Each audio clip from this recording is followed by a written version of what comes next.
गया उसमें यह लिखा गया कि केवल मुसलमानों को वक्फ बना सकते हैं, कोई और नहीं बना सकता, प्रॉपर्टी नहीं दे सकता। और 2013 में जो संशोधन लाया गया, ये जो रोक थी वे खत्म हो गई। अब ये जो 2024 का अभी कानून बना है, उसमें वापस ये कहा गया कि केवल मुसलमान ही वक्फ दे सकते हैं। वो तो अलग बात है। मैं केवल छोटी सी बात रखना चाहता हूं।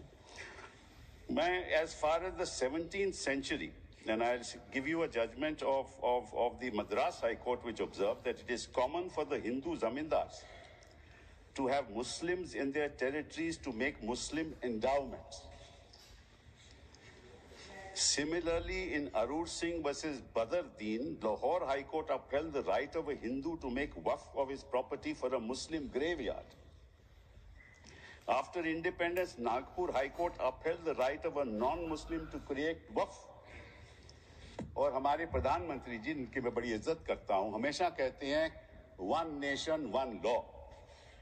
तो अगर वन नेशन वन लॉ होना है तो बताइए भाई साहब कि ये केवल कहना कि मुसलमान ही वक्फ दे सकते हैं, ये किस किस्म का लॉ है? ये किस किस्म का लॉ है? और ये भी कहना कि मुसलमान को पहले 5 साल मुसलमान बने, फिर तय करना होगा कि तुम वक्फ दे सकते हो कि नहीं। अरे भाई, प्रॉपर्टी मेरी, मालकियत मेरी, चैरिटी में मैं देना चाहता हूं, आप कौन होते हो कहने को नहीं दे सकते? ये कौन सा कानून है? ये छोटी सी बात है, ये कौन सा कानून है? मैं हिंदू हूं, हिंदू होकर भी मैं दे सकता हूं। ये तो मेरी मर्जी है ना, प्रॉपर्टी तो मेरी है, आपका तो कोई हक नहीं। तो पहली बात तो ये कि ये आपने प्रावधान रखा क्यों?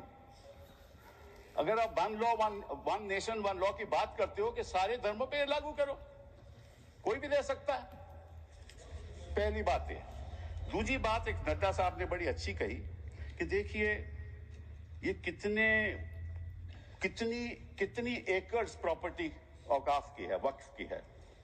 मैं उनको बताना चाहता हूं कि देयर आर 32 वक्फ बोर्ड्स